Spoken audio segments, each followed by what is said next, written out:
ایک ہنسی درسگاہ اپنے گفتار میں اپنے کردار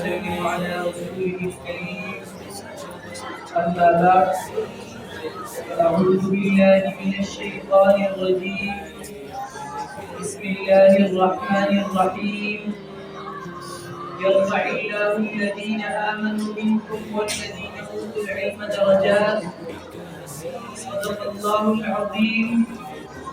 وقال النبي صلى الله عليه وسلم إنما بعثت معلما أو كما قال عليه السلام.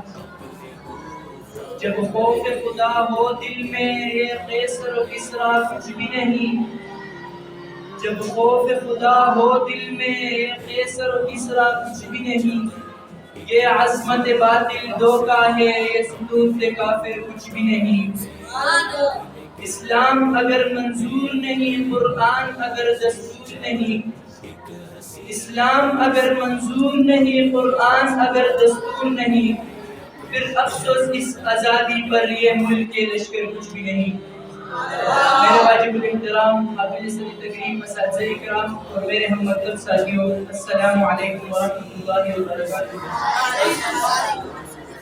آج کے اس بارونق محفل میں میں جس موضوع کو لے کر حاضر ہوا ہوں وہ ہے انسانی شرافت اور فضیلت علم. سامعین محترم، اللہ تعالیٰ نے اپنی تمام تر مخلوقات میں سے سب سے زیادہ عزت، عظمت، شرافت اور شعور انسان کو بخشا ہے. اس کی وجہ یہ ہے کہ اللہ تعالیٰ نے انسان کو علم کی دولت سے سرفراز فرمایا. جب اللہ تعالیٰ نے علم میں فرشتوں کا مقابلہ حضرت آدم علیہ السلام سے کروایا تو فرشتوں نے سبحانک لا علم لنا کہہ کر اپنی ہار تسلیم کر دی. تو اللہ تعالیٰ نے مدار نسل انسانیت حضرت آدم علیہ السلام کا مقام فرشتوں سے بلند کر کے بتا دیا کہ علم نے انسان کی عزت اور عظمت کو ہمیشہ کے لیے بلند و بالا کر دیا.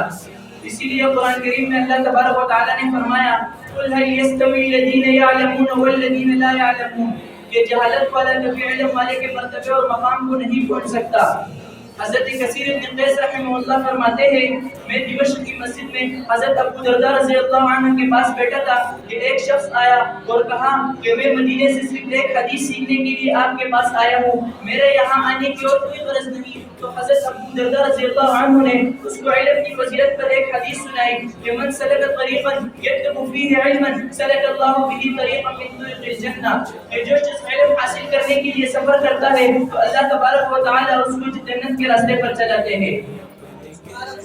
سامعین محترم، میرے مدنی آقا نے فرمایا طلب العلم فریضۃ علی کل مسلم، کہ علم حاصل کرنا ہر مسلمان پر فرض ہے. اور آپ صلی اللہ علیہ وسلم ہمیشہ علم نافع والی دعا مانگا کرتے تھے کہ اللہم انا نسألک علما نافعا، کیونکہ آپ نے فرمایا کہ مومن کا پیٹ علم سے کبھی نہیں بھرتا. اور ایک قول ہے کہ ماں کی گود سے لے کر قبر کی آغوش تک علم حاصل کرتے رہو، کیونکہ علم انسانیت کی عظمت ہے، علم انسانیت کا تاج ہے، علم انسانیت کا وقار ہے، علم انسانیت کا خزینہ ہے، خزانہ ہے، عروج ہے، مقام ہے، زیست ہے، مراد ہے، عزت ہے، شاہی ہے، شان ہے، شوکت ہے، کامیابی ہے، اور علم انبیاء اکرام کی میراث ہے. سامعین عزیز وقار، ایک مرتبہ حضرت ابو ہریرہ رضی اللہ عنہ بازار گئے. لوگ اپنی دکانوں پر بیٹھے تھے. حضرت ابو ہریرہ رضی اللہ عنہ نے ان سے فرمایا کہ تم لوگ یہاں اپنی کاموں میں مشغول ہو اور مسجد نبی میں آپ صلی اللہ علیہ وسلم کی میراث تقسیم ہو رہی ہے. لوگ اپنی دکانیں اور تجارت چھوڑ کر مسجد میں آ گئے، مگر وہاں نہ انہیں کوئی درہم نظر آیا اور نہ کوئی مال و دولت وغیرہ. وہ لوگ واپس اپنی دکانوں پر آ گئے. حضرت ابو ہریرہ رضی اللہ عنہ دوبارہ ان کے پاس آئے اور کہا کہ تم لوگ واپس اپنی دکانوں پر آ گئے جبکہ آپ صلی اللہ علیہ وسلم کی میراث وہاں تقسیم ہو رہی ہے.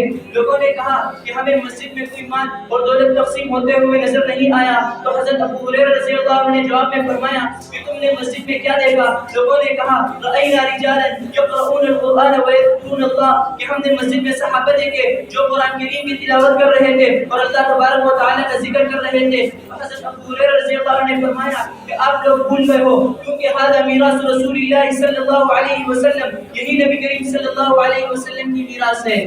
جی ہاں، یہی علم انسانیت کی اصل معراج ہے. میں اپنی تقریر کا اختتام اس شعر پر کرتا ہوں علم فلک میں کہکشاؤں میں، علم فلک میں کہکشاؤں میں چمکتا ہے، علم فلک میں کہکشاؤں میں چمکتا ہے، علم گرجے جو بادلوں میں تو برستا ہے، علم قلم ہی نہیں ظلم پر تلوار بھی ہے، ناصر شہر علم علی کی ذوالفقار بھی ہے، علم نصیب سے عطائے پروردگار بھی ہے، علم عالم اور معلم کا افتخار بھی ہے۔ وما علینا الا البلاغ۔